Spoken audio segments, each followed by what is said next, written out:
এই সিমেন্টের খুঁটির এই পাশে যে কবরগুলো দেখতেছেন তারা সব হচ্ছে সুইসাইড করা, মানে বলতে আমরা যেটা বুঝি যে আত্মহত্যা করে যারা মৃত্যুবরণ করেছে তাদেরকে কিন্তু এই খুঁটির এই পাশে তাদেরকে সমাধিত করা হয়, তাদেরকে কিন্তু আলাদা রাখা হয়। হ্যালো দর্শক, কেমন আছেন সবাই? আশা রাখি সবাই ভালো আছেন। দেশ এবং দেশের বাইরে থেকে এই মুহূর্তে যারা আমাদের এই ভিডিওটি দেখছেন তাদের অসংখ্য ধন্যবাদ জানাই। দর্শক, আজকে কোনো আমরা সোনাদানা খুঁজতে আসিনি, আমরা এসেছি আমাদের জীবনের শেষ ঠিকানা খুঁজতে। আসলে আমরা যখন মারা যাই তখন আমাদের কোথায় রেখে আসে? এক এক ধর্ম অনুযায়ী আলাদা আলাদা স্থানে রেখে আসে। হিন্দু ধর্মাবলম্বী হলে অবশ্যই তাকে হয়তো দাহ করা হয়, বা ইসলাম ধর্মের কিন্তু তাকে অবশ্যই দাফন করা হয়, এবং খ্রিস্টান ধর্মের যারা আছে তাদেরকেও কিন্তু কবর দেওয়া হয় কফিনের মাধ্যমে। আসলে এই যে গেটটা, এটা হচ্ছে মূল প্রবেশদ্বার। সেই খ্রিস্টানদের যে কবরস্থান আছে সেটা আসলে কেমন হয়, কিভাবে তাদের মাটি দেওয়া হয় এবং তাদের এরিয়াটা কেমন, কিভাবে সংরক্ষণ করা হয় তাদের কবরগুলো, সেগুলোই থাকছে আজকের ভিডিওতে। আপনারা হয়তো ভাবতে পারেন সোনাদানা খোঁজা বাদ দিয়ে কেন আমি আজকে কবরস্থানে নিয়ে আসলাম আপনাদের। আমাদের জীবনের সবচেয়ে মূল্যবান এবং শেষ ঠিকানা হচ্ছে এই কবরস্থান। প্রতিটা মানুষের, মানব জাতির এই মৃত্যুর স্বাদ গ্রহণ করতে হবে এবং একদিন না একদিন এই গেট পার করে ওই পাশে গিয়ে তাকে সারা জীবনের জন্য ঘুমিয়ে থাকতে হবে। এবং এই গেটের উপরে কিন্তু এই খ্রিস্টানদের যে কবরস্থান আছে, সুন্দর একটা কথা লেখা আছে, মৃত্যু অনন্ত জীবনের প্রবেশদ্বার। এটার একটা অনেক বড় ব্যাখ্যা আছে। মৃত্যুই হচ্ছে মানে সারা জীবন বা পরকালের যে জীবন আছে আমাদের, সেটার অনন্ত জীবন, মানে সারা জীবন এই জীবনটা থাকবে, সেই আত্মার মৃত্যু হবে না, আমাদের রুহুর মৃত্যু হবে না। এর জন্য সুন্দর একটা কথা লেখা আছে এখানে। আমি কিন্তু ভিতরে ঢুকবো, অবশ্যই শেষ পর্যন্ত থাকবেন। আপনারা খ্রিস্টান ধর্ম সম্পর্কে এবং তাদের কবর সম্পর্কে, কবরস্থান সম্পর্কে অনেক কিছু জানতে পারবেন আজকের এই ভিডিওতে। তাই চলুন আমার সাথে ঢোকা যাক মৃত্যুর অনন্ত প্রবেশ দ্বার দিয়ে।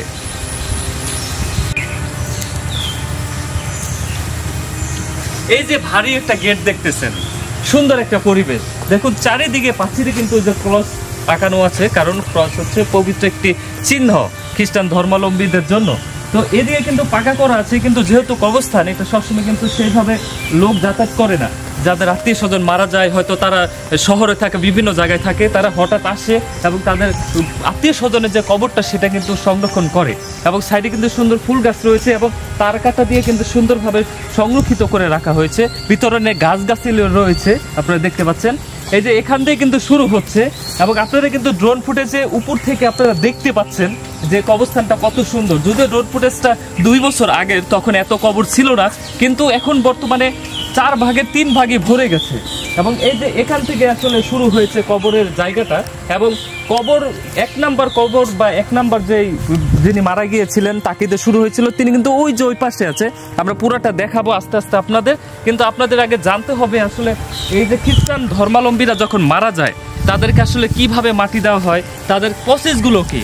আমি সংক্ষেপে আপনাদের বলবো, আস্তে ধীরে আপনারা শেষ পর্যন্ত থাকলে অনেক অজানা তথ্য জানতে পারবেন। দর্শক, অনেকে হয়তো এইভাবে খ্রিস্টান ধর্মাবলম্বীদের বা খ্রিস্ট বিশ্বাসীদের কবরস্থান নিয়ে এইভাবে কথা বলে না, বা তাদেরকে কিভাবে মাটি দেওয়া হয় বা তাদের কবরগুলো দেখতে কেমন হয় সেটা কিন্তু আপনাদের হয়তো অনেকে ভিডিওর আকারে দেখায়নি।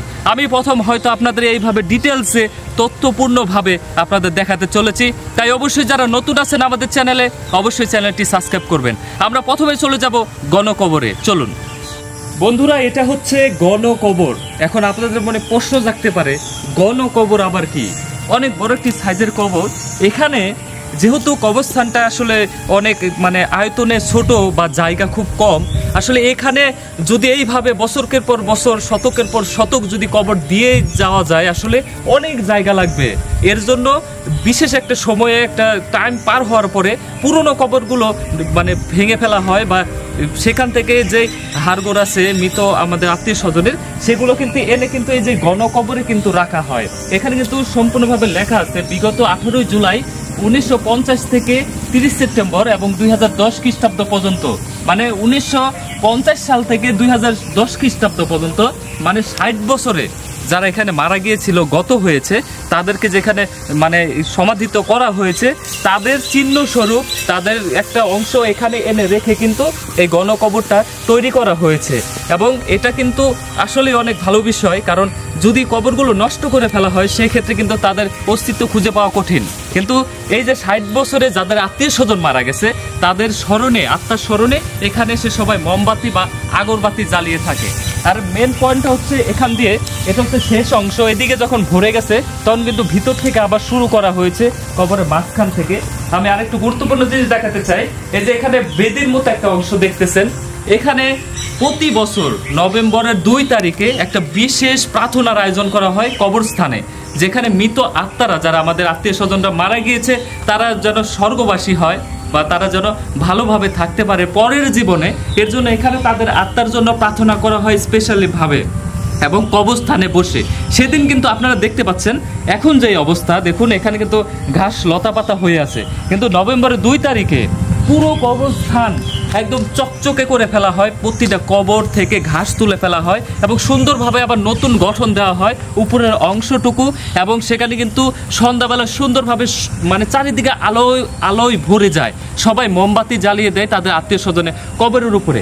আমি যদি এদিকে দেখাই, এই যে দেখুন আপনারা, এই যে এখানে কিছু কবর রয়েছে আপনারা দেখতেছেন, এগুলো সব মাটির, যদিও এগুলো আসলে ওইভাবে সিরামিক্স দিয়ে বা পাকা করার কোনো অনুমতি নেই, কারণ এগুলো এক সময় গিয়ে ভেঙে ফেলতে হয়, এর জন্য ওইভাবে কাউকে করতে দেওয়া হয় না। এখানে আপনারা দেখতেছেন পরপর 4টা কবর রয়েছে। তো যারা ফাদার থাকে, পুরোহিত থাকে বা ধর্মগুরু থাকে খ্রিস্টান ধর্মে, যারা আসলে পুরো মণ্ডলী খ্রিস্টান যে কমিউনিটি আছে তাদেরকে পরিচালনা করায় ফাদাররা, তারা অনেক সম্মানীয় হয়ে থাকে এবং তাদেরকে একটা সাইড দেওয়া হয়েছে এবং তাদেরকে কিন্তু এখানে মানে সম্মানের সহিত তাদেরকে কিন্তু সমাধিস্থ করে রাখা হয়েছে। এবং আমি এদিকে দেখাবো, এগুলো হয়তো কোনো সিস্টারের বা ফাদারেরই কবরস্থান, তারা ওইভাবে সিরামিক দিয়ে করে নাই, কিন্তু আমি একটু সামনে নিয়ে যেতে চাই, যেটা হচ্ছে অনেক গুরুত্বপূর্ণ বিষয়। মানে এখানে প্রত্যেকটা কবরের ভাগ করা আছে, বড়দের এক সাইডে, বাচ্চাদের এক সাইডে। এগুলো যেহেতু কবর, আমি একটু সাইড দিয়ে যেতে চাই। এই যে আপনারা এদিকে একটু দেখাবো আমি, দেখুন এই যে এখানে দেখতেছেন আপনারা ছোট ছোট কবর, এই যে দেখুন একদম ছোট ছোট। আপনাদের যদি দেখাই দর্শক, এটা একদমই ছোট একটা কবর। দেখুন আসলে যেসব বাচ্চারা জন্ম নেওয়ার পরে বা জন্মানোর অনেক সময় দেখা যাচ্ছে মানে জন্ম নিয়েছে নবজাতক শিশু, তারা মারা গেছে, বা ছোট বাচ্চা কোনো অসুস্থ হয়ে মারা গেছে, তাদেরকে এই সাইডটাতে মানে মানে সমাধিত করা হয় বা এখানে তাদেরকে কবর দেওয়া হয়। দেখুন এইসব কবরগুলো কিন্তু ছোট ছোট, আর এখান থেকে কিন্তু শুরু হয়েছে এই যে লাস্ট কবর এখানে যেটা আসছিল, এই যে কবিতা গমেজ, মৃত্যু 28/7/2024, তার মানে 24 পর্যন্ত এখানে যে কবরগুলো এসেছে, হয়তো এরপরে এই 4 ভাগের 3 ভাগ ভরে গেছে। এখন আবার ওই সাইড থেকে শুরু হয়েছে, সেখানে আপনাদের নিয়ে যাব। এখন আমি আপনাদের নিয়ে যাব ভিতরের দিকে। দর্শক এই যে এখান থেকে কিন্তু পুরো চারিপাশে শুধু কবর আর কবর দেখতে পাবেন, এবং এখানে কিন্তু এই যে এখন কিন্তু বর্তমানে যেহেতু সবাই বিদেশে থাকে, ঢাকা থাকে, যার যার জীবনের যে তাগিদ আছে, কর্মজীবন নিয়ে ব্যস্ত, সেক্ষেত্রে কিন্তু তাদের আত্মীয় স্বজনের কবরগুলো আসলে সেভাবে পরিচর্যা করতে পারে না, এবং নির্দিষ্ট টাইমে অবশ্যই করা হয়। কিন্তু এর মধ্যে দেখুন 2-1 জনের কবর কিন্তু তার আত্মীয় স্বজন এসে, ভালোবাসার মানুষজন এসে কিন্তু তারা পরিষ্কার করে দিয়ে যায়। বাকি কবরগুলো কিন্তু এরকমই থাকে সারা বছর, অনেকে পরিষ্কার করে, অনেকে করে না, কেউ সময় পায় না হয়তো। এই যে আমি এখন আপনাদের নিয়ে যাচ্ছি প্রথম দিকে, যেখান থেকে আসলে মাটি দেওয়া শুরু হয়েছে 2010 সাল থেকে, প্রথম যে 1 নাম্বার কবর, সেখানে নিয়ে যাচ্ছি আপনাদের। আসলে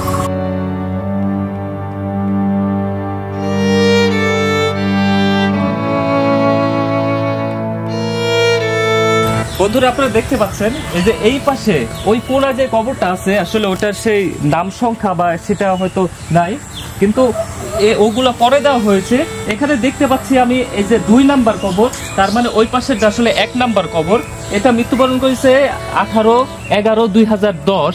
আসলে যিনি মৃত্যুবরণ করেছে তার নাম ছিল মধু রোজারিও। আসলে এটা হচ্ছে 2 নাম্বার কবর, তার মানে ওই পাশে 1 নাম্বার কবর। এবং আপনাদের আমি বলে দিতে চাই, এখানে একটু আরেকটা বিষয় আছে। আপনারা দেখতেছেন প্রত্যেকটা যে সিমেন্টের ক্রস আছে, ক্রসের মাঝখানে কাঠের ক্রস, মানে এটার মাঝখানে আরেকটা করে কবর দেওয়া হচ্ছে। এরপরে কিন্তু পর্যায়ক্রমে ধীরে ধীরে কিন্তু সিরিয়াল বাই, মানে প্রত্যেকটা ক্রসের মধ্যে কিন্তু নাম্বার দেওয়া আছে যে কত নাম্বার ক্রস, খুব সহজে তাদের আত্মীয় স্বজনকে চিনতে পারে। আরেকটা বিষয় হচ্ছে ওটা 1 নাম্বার, এবং এখানে কিন্তু সর্বশেষ কবরটা, আসলে আপনাদের মনে প্রশ্ন জাগতে পারে যে এত কাছাকাছি সর্বশেষ কবর এখানে হয় কিভাবে, শেষ মাথা হইতে পারতো। যখন এই 3টা ভাগ ভরে গেছে তখন কিন্তু প্রতিটা কবরের মাঝখানে পর্যাপ্ত জায়গা রাখা হয়েছিল আগে, সেখান থেকে কিন্তু আবার কবর দেওয়া শুরু হয়েছে। তা 3টা অংশ ভরে যাওয়ার পরে এটাই হচ্ছে সর্বশেষ নাম্বার কবর। আপনারা দেখতেছেন এটা কিন্তু নতুন একটা কবর, কিছুদিন আগে হয়তো তাকে এখানে আসলে সমাধিস্থ করা হয়েছে। এবং এখন আমি আপনাদের আরেকটা গুরুত্বপূর্ণ বিষয় দেখাবো। আসলে সবকিছু এখানে আপনাদের আগে বলেছি ভাগ করা, যেমন এগুলো হচ্ছে বড়দের জন্য, ওই পাশে বাচ্চাদের জন্য। এখানে আরেকটা বিষয় আছে যেটা হয়তো আপনাদের জানিয়ে রাখা উচিত। এই যে সিমেন্টের খুঁটিগুলো দেখতেছেন আপনারা, সিরিয়াল বাই সিমেন্টের খুঁটিগুলো দেওয়া আছে। এই সিমেন্টের খুঁটির এই পাশে যে কবরগুলো দেখতেছেন তারা সব হচ্ছে সুইসাইড করা। মানে সুইসাইড বলতে আমরা যেটা বুঝি যে আত্মহত্যা করে যারা মৃত্যুবরণ করেছে তাদেরকে কিন্তু এই খুঁটির এই পাশে তাদেরকে সমাধিত করা হয়, তাদেরকে কিন্তু আলাদা রাখা হয়। আমরা জানি সব ধর্মেই কিন্তু যারা আত্মহত্যা করে, মানে সৃষ্টিকর্তা আমাদের সবারই একটা লাইফ লাইন বা জীবন বেঁধে দিয়েছেন যে আমরা কত বছর আসলে পৃথিবীতে থাকবো, স্টে করতে পারবো। এর আগে যদি আমরা সৃষ্টিকর্তার বিরুদ্ধে গিয়ে যদি আমরা নিজের ইচ্ছায় আমাদের জীবন শেষ করে ফেলি, এটা কিন্তু সৃষ্টিকর্তা সেভাবে কিন্তু মেনে নেবে না, এটা সমাজও সেভাবে মেনে নেয় না। তাই আমরা অনেক সময় দেখি যায় সব সমাজে সব ধর্মে সবাই অন্যভাবে দেখে, তেমনই কিন্তু এখানেও কিন্তু পুরাটাই কিন্তু সেপারেট করে দেওয়া হয়েছে। এর পাশে যেগুলো দেখতেছেন সবাই কিন্তু নিজে থেকে তাদের জীবনটা শেষ করেছে। আশা করি এই কবর সংখ্যা না বাড়ুক, বা আশেপাশে যে কবরগুলো আছে সেগুলো না বাড়ুক, কারণ আত্মীয় স্বজন যার চলে যায় তারা আমরা বুঝি। এই যে দেখুন এখানে সিরিয়ালে কত কবর রয়েছে, যদিও আসলে অনেকে পরিষ্কার করেছে মাঝে মাঝে। আমাদের উচিত প্রায় সময় এসে যাদের আত্মীয় স্বজনের কবর রয়েছে আসলে সেভাবে তাদেরকে একটু যত্ন নেওয়া, কারণ তারা তো চলেই গিয়েছে। হয়তো আলাদা আলাদা ধর্মে আলাদা আলাদাভাবে এগুলো মেনটেন করা হয়। দর্শক, আপনারা হয়তো জানতে চান বা দেখতে চান আসলে খ্রিস্টানরা মারা গেলে খ্রিস্টান ধর্মাবলম্বীদের কবর কিভাবে দেওয়া হয়। আপনারা হয়তো দেখতে পাচ্ছেন প্রথমে কিন্তু বাড়ি থেকে গোসল করিয়ে তাকে যদি কোনো ইচ্ছা থাকে তার বিয়ের কাপড় বা নতুন কোনো পোশাক পরিয়ে কিন্তু সাদা কাপড় দিয়ে ঢেকে কিন্তু গির্জা ঘরে নিয়ে আসা হয়। সেখানে তার জন্য মানে আত্মার শান্তির জন্য শেষ বিদায়ের প্রার্থনা করা হয়, এবং এরপরে ঘাড়ে করে করে কিন্তু এই কবরস্থানে নিয়ে আসা হয়। এবং এনে কিন্তু 3.5 হাত মাটির নিচে কফিনের মাধ্যমে কিন্তু তাকে প্রার্থনার মাধ্যমে শেষ বিদায় দেওয়া হয়। সবাই আসলে আমরা একদিন এই পৃথিবীর মায়া ছেড়ে চলে যাব, আমাদেরও একসময় আসতে হবে এরকম শ্মশান ঘাটে, গোরস্থানে বা কবরস্থানে, যে কোনোভাবেই কিন্তু আমাদের শেষ জায়গা আসতে হবে। এর জন্য হয়তো এটার শেষ ঠিকানা বলা হয় এবং মৃত্যুর অনন্ত প্রবেশ দ্বার বলা হয়। শেষ পর্যন্ত যারা ছিলেন অনেকে ভাবতে পারেন যে কবরস্থান নিয়ে আমরা কেন ভিডিও তৈরি করতেছি, সবাইকে মনে করিয়ে দেওয়ার জন্য একদিন আমাদের এই পৃথিবী ছেড়ে চলে যেতে হবে। পৃথিবীতে এই হিংসা, প্রতিহিংসা, দাঙ্গা, মারামারি এগুলো আসলে কিছুই না। অর্থ, জমি জমা নিয়ে আমরা কেন এত লড়াই করতেছি? এটা হচ্ছে আসলে আমাদের শেষ ঠিকানা। এখানে এসে আমাদের 3.5 হাত মাটির নিচে মানে বাকি জীবন, অনন্ত জীবন পার করতে হবে। আমরা আসলে কোনো ব্যবসার উদ্দেশ্যে বা কোনো লাভের উদ্দেশ্যে কিন্তু আমরা এই ভিডিওটি তৈরি করিনি। আমরা শুধু দেখাতে চেয়েছি আপনাদের খ্রিস্টান ধর্মাবলম্বী বা খ্রিস্ট ভক্তরা তারা আসলে কেমন কবরে আসলে শেষ জীবন পার করে। দর্শক, তাই সবাই ভালো থাকবেন, সুস্থ থাকবেন। চ্যানেলে নতুন হলে অবশ্যই সাবস্ক্রাইব করবেন। পরবর্তীতে দেখা হবে নতুন কোনো ভিডিওতে, তাই অবশ্যই হিডেন বিডির পাশে থাকবেন। তো সবাই ভালো থাকবেন, সুস্থ থাকবেন। ক্যামেরাম্যান তারিককে নিয়ে বিদায় নিচ্ছি, আমি মুকুল। আল্লাহ হাফেজ।